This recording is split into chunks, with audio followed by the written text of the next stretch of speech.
Les saludo cordialmente, esperando aportar más al crecimiento académico y profesional de todos ustedes.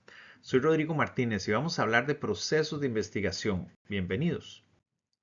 En esta primera parte presentaré sobre la citación de fuentes documentales y la escogencia de informantes clave. Analizaremos cómo y por qué los investigadores seleccionan o descartan diferentes tipos de fuentes para sus investigaciones, iniciando por el tema de las fuentes de información. Según su naturaleza, pueden ser documentales definidas como soportes materiales que proporcionan datos secundarios y fuentes vivas, es decir, la persona o personas que suministran datos primarios al investigador. Hablando de fiabilidad y calidad, en general fiabilidad es sinónimo de credibilidad, seguridad y autenticidad, mientras que calidad es un concepto complejo y relativo porque depende del contexto y de múltiples factores. En relación con las fuentes de información, la complejidad del concepto de calidad se concreta en un conjunto de variables o criterios, incluida su fiabilidad, que permiten evaluar una fuente de información. Ante las fuentes documentales impresas, entre los principales documentos impresos para el medio académico, desde sus orígenes se destacan el libro y la revista científica, que cumplen un rol de gran importancia en la comunicación y divulgación del conocimiento científico. De allí la necesidad de su evaluación. Comentemos acerca de las fuentes documentales electrónicas. Una característica es que gran parte es de libre acceso en Internet, donde se encuentran millones de contenidos de distinta naturaleza y calidad. Por ello, precisamente la necesidad de aplicar rigurosos criterios para su evaluación y selección. Si visualizamos la revista científica, se diferencia del libro en el carácter periódico de su publicación, es decir, por su aparición cada cierto tiempo, siendo ya sea trimestral, semestral o anual.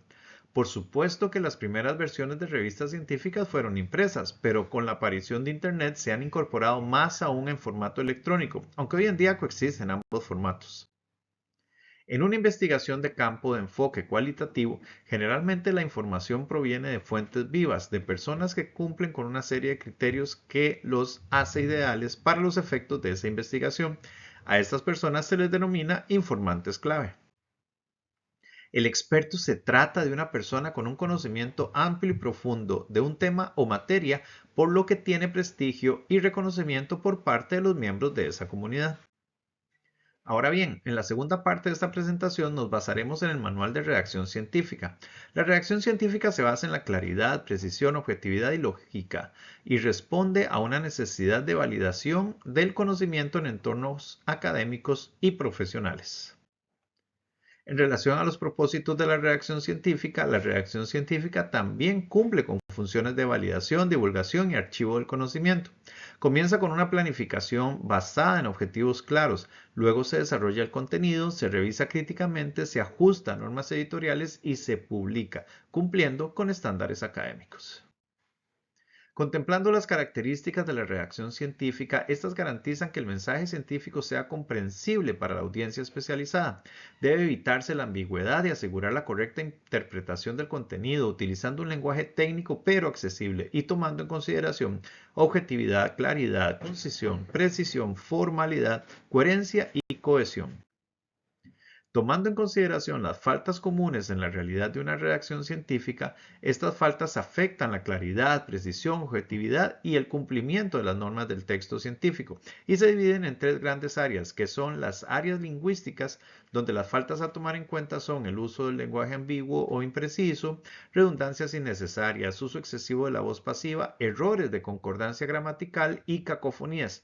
Las áreas estructurales, siendo faltas la desorganización del contenido, ausencia o uso incorrecto de conectores e inadecuada delimitación de párrafos.